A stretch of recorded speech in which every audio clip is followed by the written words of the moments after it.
Rusty Rail Brewing Company. Ah.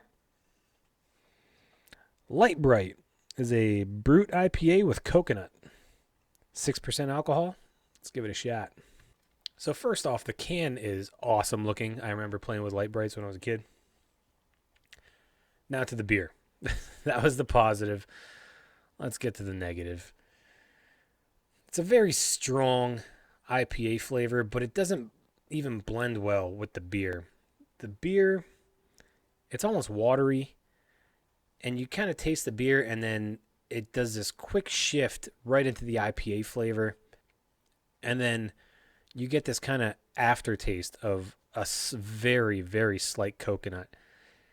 I would say it's a sweet coconut, but it's so mild and so toned down that it's hard. It's really, really hard to distinguish if it's sweet or not. All in all, the beer seems more like a light beer, even though it's an IPA and it's not advertised as a light beer. It seems kind of watery, but the transition from you get the watery beer taste to the IPA to the afternote, kind of aftertaste back burner taste of coconut, which is so mild, and it just kind of just disappears instantly.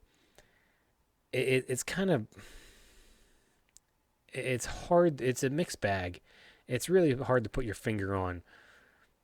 All in all, I wouldn't say I'm disappointed, but I'm not appeased either. I'm also kind of confused as to why they named the beer Light Bright when it's a coconut beer and you get all these colorful pegs on the can that are lit up, different colors, blues, oranges, reds, yellows. And then you go with a coconut IPA. It's, to me, something's kind of missing there. But it's also kind of fitting with how the beer transitions from a watery beer to the IPA flavor to this subtle coconut aftertaste. They're all kind of just missing the mark. I'm not trying to criticize Rusty Rail. I also reviewed a beer recently by them, and I actually kind of liked it. I'm just saying this one, I saw the coconut on it. You don't typically see a whole lot of beers with coconut in it. This was interesting. I wish the coconut was a little bit stronger, maybe sweeter. And I wish the entire beer blended better together and ultimately just reach my expectations, which it didn't. My drinkability on this, I could see one. I hate to say that, but I could see one of these.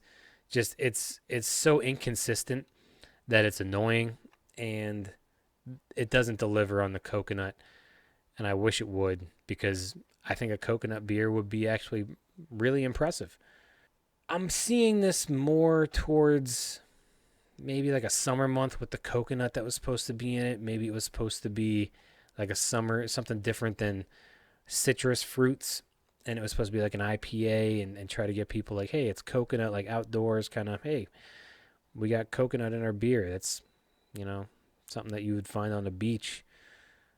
I think. I can't be sure. On a scale of 1 to 10, though, I got to give this a 2. It was very inconsistent. It's a very step down kind of process when you're tasting the beer. It wasn't enough coconut to be memorable as a coconut beer, or to even say that you tasted a whole lot of coconut in it. And the flavor transition was just so distinct, and it was so confusing. And same thing with the name of the beer. I'm just not sure who they have in their marketing department that was kind of thinking that we should name the beer this and put this label on it and make it this colorful and then advertise it this way, and then it be a coconut beer. Nothing really makes sense about it. So unfortunately, that's where I'm going to leave it. So again, that's Rusty Rail Brewing Company, Light Bright, Brute IPA with coconut.